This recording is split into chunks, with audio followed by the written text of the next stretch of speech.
अफगानिस्तान के बाद फिक्र हिंदुस्तान की और देश के लाखों बच्चों की, जिन पर अब कोरोना का खतरा ज्यादा बताया जा रहा है। लेकिन आगे बढ़ने से पहले चंद सवाल बहुत जरूरी हैं। सवाल यह है कि क्या कोरोना की तीसरी लहर आएगी?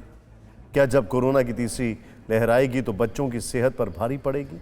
क्या तीसरी लहर में बच्चों पर वायरस का सबसे घातक असर होगा? क्योंकि देश के साइंटिस्ट, डॉक्टर और सरकार तक इसकी फिक्र जता चुके हैं और ये सवाल आने वाले महीनों में सबसे बड़ी चुनौती भी बन सकता है, क्योंकि इस वक्त आधे हिंदुस्तान में बच्चों पर वायरल बुखार का जो है वो कहर बनकर टूट रहा है। सैकड़ों की मौत हुई है। ऐसे में सवाल उठ रहा है कि अगर हम बुखार को ही कंट्रोल नहीं कर सकेंगे तो कोरोना की नई लहर से कैसे लड़ेंगे? इन्हीं सवालों के इर्द गिर्द हमने 7 सबूतों का रियलिटी टेस्ट किया। आपको रिपोर्ट जरूर देखनी चाहिए ताकि अच्छी या बुरी हर परिस्थिति के लिए आप तैयार रहें। सबसे पहले देश की राजधानी दिल्ली और आर्थिक राजधानी मुंबई के अस्पतालों का रियलिटी टेस्ट। कोरोना की तीसरी लहर अगर आई तो बच्चों के लिए खतरा बड़ा होगा, लेकिन क्या इस खतरे से निपटने के लिए देश की तैयारी भी बड़ी है? ये समझने के लिए टीवी9 भारतवर्ष ने आधे भारत का पूरा रियलिटी टेस्ट किया। हमारे रिपोर्टर ने देश भर के 7 राज्यों के अस्पतालों का जायजा लिया। दिल्ली, हरियाणा, पंजाब, उत्तर प्रदेश, मध्य प्रदेश, बिहार और महाराष्ट्र के अस्पतालों का हाल जाना। तो चलिए आपको कोरोना की तीसरी लहर की आशंका के बीच 7 राज्यों की रियलिटी टेस्ट पर लेकर चलते हैं। सबसे पहले आपको ले चलते हैं दिल्ली और मुंबई, जहां कोरोना की 2 लहरों का कहर सबसे ज्यादा टूटा था। सबसे पहले बात देश की राजधानी दिल्ली की।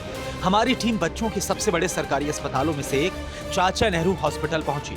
यहाँ आईसीयू वार्ड तैयार करने का काम तेजी से जारी है। यहाँ पर तैयारियां कुछ इस तरीके से की जा रही हैं कि अगर कोरोना की तीसरी लहर में बच्चे प्रभावित होते हैं तो उनको संक्रमण से बचाया जा सके। आप देखिए बाकायदा इस तरीके की जो मशीनें हैं जहाँ पर बच्चों को रखा जाता है, इनकी संख्या यहाँ पर बढ़ाई गई है और इसके अलावा तमाम तरीके की चीज़ें हैं जो अस्पताल अपने स्तर पर कर रहा है, दिल्ली सरकार कर रही है कि जिससे अगर संक्रमण फैलता है बच्चों में तो समय रहते उन पर काबू पाया जा सके।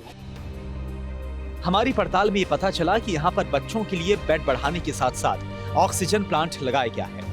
आईसीयू और एनआईसीयू और वेंटिलेटर की संख्या बढ़ाई गई है।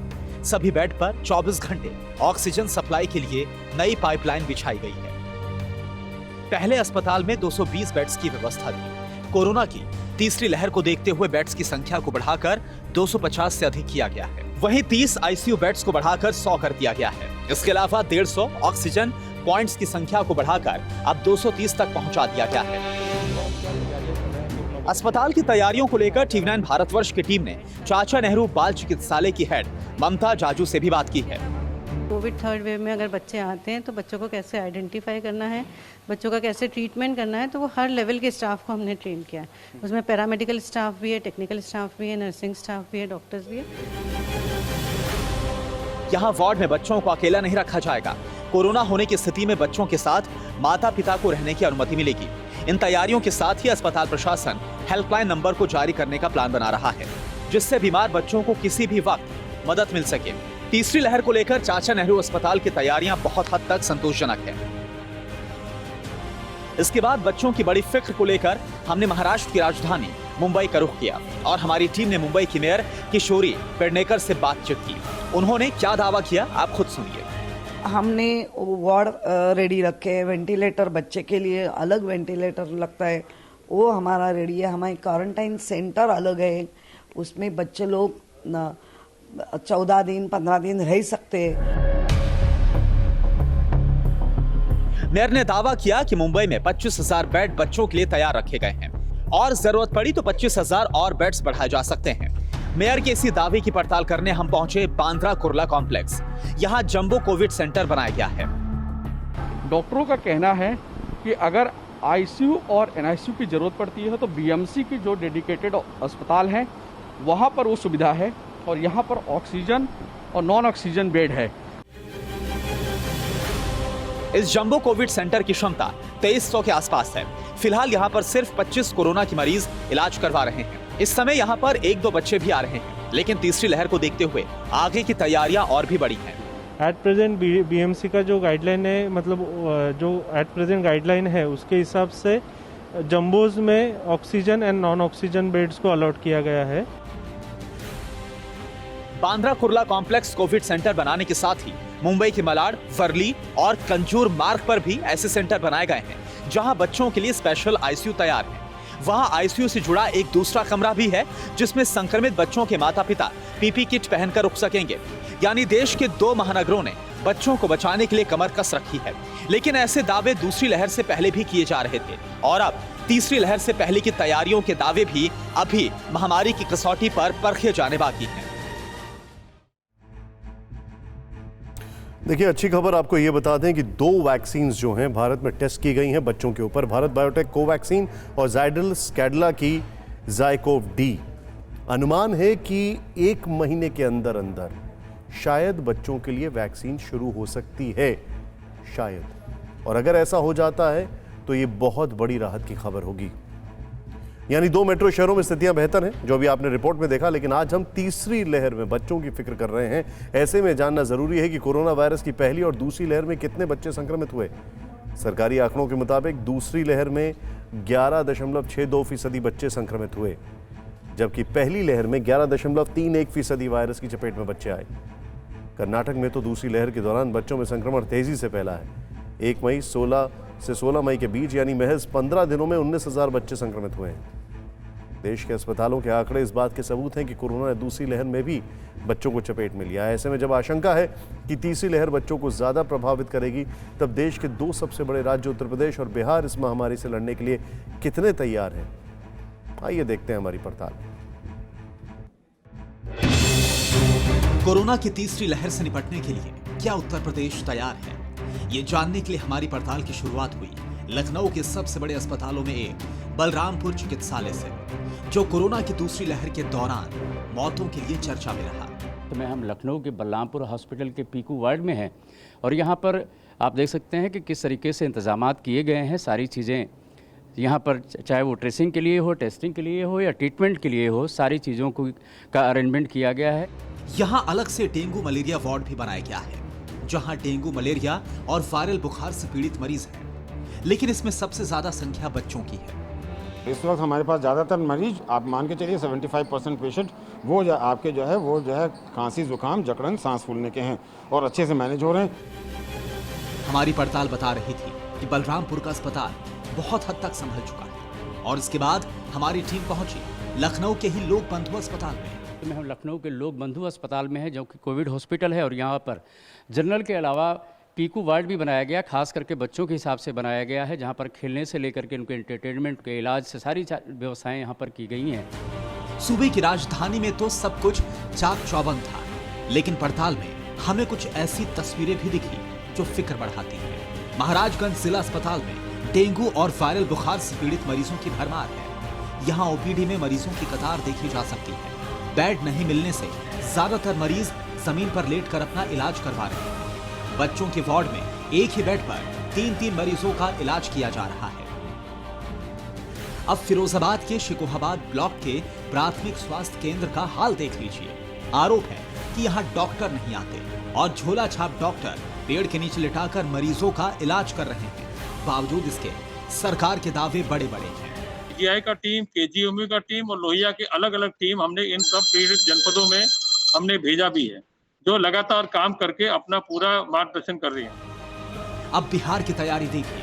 बिहार के सबसे बड़े कोविड अस्पताल एनएमसीएच में तैयारियों को स्टैंड बाय पर रखा गया है। इस वक्त मौजूद हूँ एमसीएच के नाम से, जिसे रिजर्व रखा गया है हर इमरजेंसी स्थिति के लिए, ताकि अन्य जो मरीज हैं उनको डिस्टर्ब न होना पड़े। यहाँ दूसरी लहर के दौरान सबसे ज्यादा हाहाकार ऑक्सीजन को लेकर मचा था। लिहाजा अब राज्य के ज्यादातर बड़े अस्पतालों की तरह एनएमसीएच में भी अपना ऑक्सीजन प्लांट लगाया गया है। एनएमसीएच के इस वक्त इस क्रायोजेनिक टैंक, ये जो सामने देख रहे हैं, ये लिक्विड मेडिकल ऑक्सीजन है। ये ज़रूरत के हिसाब से फिल और पूरे हॉस्पिटल में इसी से इस वक्त सप्लाई भी हो रही है। वहाँ पर 60 बेड का इंसेफेलाइटिस वार्ड बना हुआ था, जो बच्चों की बीमारी के लिए हम उपयोग करते हैं।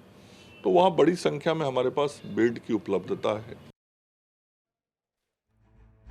हम आपको कतई डराना नहीं चाहते हैं, बल्कि आपको आगाह करना चाहते हैं। एसोसिएटेड प्रेस की एक रिपोर्ट है, उसके मुताबिक अमेरिका में कोरोना के चलते 400 बच्चों की मौत हुई है और कई मामले ऐसे थे कि बच्चे आईसीयू में भी एडमिट करने पड़े, और वो भी अगस्त के महीने में। संभल जाना बहुत जरूरी है। अब तक हमने आपको दिल्ली, मुंबई, उत्तर प्रदेश और बिहार के अस्पतालों का हाल दिखाया, लेकिन दूसरी लहर के दौरान मध्य प्रदेश, पंजाब और हरियाणा भी वायरस से सबसे ज्यादा प्रभावित राज्यों में है। ऐसे में हमारी पड़ताल भी मध्य प्रदेश, पंजाब और हरियाणा तक पहुंची। कोरोना की तीसरी लहर के साए के बीच क्या है यहां के अस्पतालों की तैयारी, आप खुद देखें।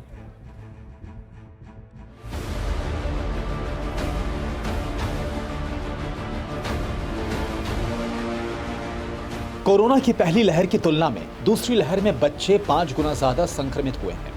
ऐसे में आशंका है कि तीसरी लहर आई तो ये आंकड़े और भी ज्यादा बढ़ सकते हैं। लिहाजा मध्य प्रदेश सरकार भी बच्चों को बचाने की कवायद तेज कर चुकी है। लेकिन यहाँ पर तीसरी लहर आने से पहले ही डेंगू ने कहर बरपा रखा है। ऐसे में हमारी टीम ने सबसे पहले भोपाल के जेपी अस्पताल का जायजा लिया, जहाँ डेंगू और मलेरिया के मरीज भरे पड़े थे। मेरे पीछे आप तस्वीरों में देख पा रहे होंगे अस्पतालों के बाहर लंबी कतारें इस समय नजर आ रही होंगी। यहाँ पर पहले जो सैंपल लेने का काम है वो किया जा रहा है और अब मैं अगली तस्वीर आपको दिखाने जा रहा हूँ ओपीडी की। यहाँ पर पैर रखने तक की जगह नहीं है, इतनी ज्यादा भीड़ इस समय यहाँ पर ओपीडी में आपको नजर आएगी। लंबी लंबी कतारें हर काउंटर पर आपको दिखाई दे रही होंगी। खाने के लिए आए हैं। क्या प्रॉब्लम क्या है? पेट में तकलीफ है। पेट में तकलीफ है। तो शुगर की जांच करवाना है, 2 घंटे हो गए। 2 घंटे हो गए। भोपाल के अस्पतालों जैसे हालात जबलपुर में भी हैं। तस्वीरों को देखकर ही अंदाजा लगाया जा सकता है कि यहाँ मौसमी बीमारियों के साथ साथ वायरल फीवर और डेंगू ने कहर बरपा दिया है। यहाँ हजारों मरीज वायरल फीवर से पीड़ित हैं, जबकि डेंगू मरीजों की संख्या का आंकड़ा भी 800 के ऊपर है। जबलपुर के विक्टोरिया अस्पताल में एक बेड पर 2 से 3 बच्चों का इलाज चल रहा है। 24 बेड की व्यवस्था वाले बच्चा वार्ड में 60 बच्चे एडमिट किए गए हैं, फिर भी जगह कम पड़ रही है। 3 बच्चे हैं और बच्चा मेरा उठ नहीं रहा है। 3-4 दिन से न खाना खा रहा न कुछ उठ रहा है। कमोबेश यही स्थिति ग्वालियर, इंदौर, छतरपुर और जबलपुर की है। बदलते मौसम के साथ बीमारी तेजी के साथ फैली है, लेकिन सबसे ज्यादा प्रभावित बच्चे हुए हैं। मध्य प्रदेश के बाद टीवी9 भारतवर्ष की टीम ने पंजाब और हरियाणा के 2 जिलों अंबाला कैंट और मोहाली पहुंची। सबसे पहले आपको हरियाणा के अंबाला कैंट के सिविल अस्पताल का हाल दिखाते हैं। कोरोना की तीसरी लहर के दौरान सबसे ज़्यादा आशंका जताई गई है कि बच्चों पर इसका सबसे ज़्यादा असर पड़ सकता है। ऐसे में अंबाला सिविल हॉस्पिटल में अलग से बच्चों के लिए आईसीयू वार्ड भी बनाए गए हैं और इसके अलावा बेड्स भी तैयार रखे गए हैं। हालांकि अभी अंबाला अगर हम पूरे ज़िले की बात करें तो यहाँ पर कोई ज़्यादा केस सामने नहीं आ रहे हैं कि बच्चों में कोविड देखा जा रहा हो, और इसी वजह से अभी ये वार्ड आपको खाली दिखाई देगा। लेकिन यहाँ पर आईसीयू बेड्स छोटे बच्चों के लिए लगाए गए हैं। हरियाणा के स्वास्थ्य मंत्री का भी दावा है कि तीसरी लहर की आशंका को देखते हुए ग्राउंड लेवल पर तैयारी की गई है। पूरी तैयारी है। हरियाणा में देखिए कल नए केसेस केवल 5 थे, 3 गुड़गांव के, 2 और शहरों के। बाकी शहरों से पिछले कई दिनों से कोई केस नहीं आ रहा है। लेकिन इस सब के बावजूद तीसरी वेव को रोकने का जो दायित्व है वो लोगों के ऊपर ज्यादा है। वैसे बात पंजाब की करें तो पंजाब सरकार को भी आशंका है कि कोरोना की तीसरी लहर कहर बन सकती है। इसी वजह से अस्पतालों में तमाम तैयारियां की गई हैं और सैकड़ों बेड तैयार रखे गए हैं। मोहाली सिविल अस्पताल में तो बच्चों के लिए अलग से आईसीयू आइसोलेशन वार्ड तैयार किया गया है। जो मोहाली का सिविल हॉस्पिटल है वहाँ पर जो कोविड-19 वार्ड है उसको सुचारू रूप से चलाया जा रहा है। हालांकि जो बेड्स हैं अंदर वो आपको खाली दिखाई देंगे। सिर्फ 1 या 2 पेशेंट यहाँ पर मौजूद हैं जिनका इलाज चल रहा है, लेकिन यहाँ पर जो बाकी बेड्स रखे गए हैं उनको एज इट इज रखा गया है। हालांकि ये तमाम सरकारी इंतजाम तब जस के तस धरे रह जाते हैं जब कोरोना का कहर बरपता है। ऐसे में पंजाब और हरियाणा की तैयारी भी तभी परखी जाएगी जब मुसीबत आएगी। इस देश के एक लीडिंग न्यूज़पेपर ने नेशनल हेल्थ मिशन को कोट करते हुए कहा कि असम में, ध्यान दीजिएगा, 1 अप्रैल से लेकर 26 जून के बीच 34,606 कोरोना के मामले आए अंडर 18 एज ग्रुप में, और उसमें भी 10 साल से लेकर 18 के बीच में ज्यादा केसेस थे, जो कि कुल केसेस का 12% है। यह असम के आंकड़े। कोरोना की तीसरी लहर की आशंका के बीच हमने आपको 7 राज्यों की पड़ताल दिखाई, लेकिन इस बीच एक सच ये भी है कि फिलहाल देश में कोरोना के केस कम हो रहे हैं। पहले कोरोना केस 40,000 से ऊपर चल रहे थे, अब उनका ग्राफ 30,000 के नीचे आने लगा है। इसमें भी केरल से आने वाले मरीजों की संख्या ज्यादा है। हर दिन केरल में कोरोना केस 20,000 से ज्यादा है। ऐसे में एक्सपर्ट्स ये भी कह रहे हैं कि हो सकता है कि तीसरी लहर ना आए। वैसे बच्चों को लेकर एक अच्छी खबर यह भी है कि 2 से 18 साल के बच्चों के लिए अगले महीने जायडस कैडिला की वैक्सीन लॉन्च हो सकती है। मतलब जायडस कैडिला की कोरोना वैक्सीन अगले महीने से बच्चों के लिए उपलब्ध हो सकती है। परवाह देश की, सोमवार से शुक्रवार रात 10 बजे TV9 भारतवर्ष पर।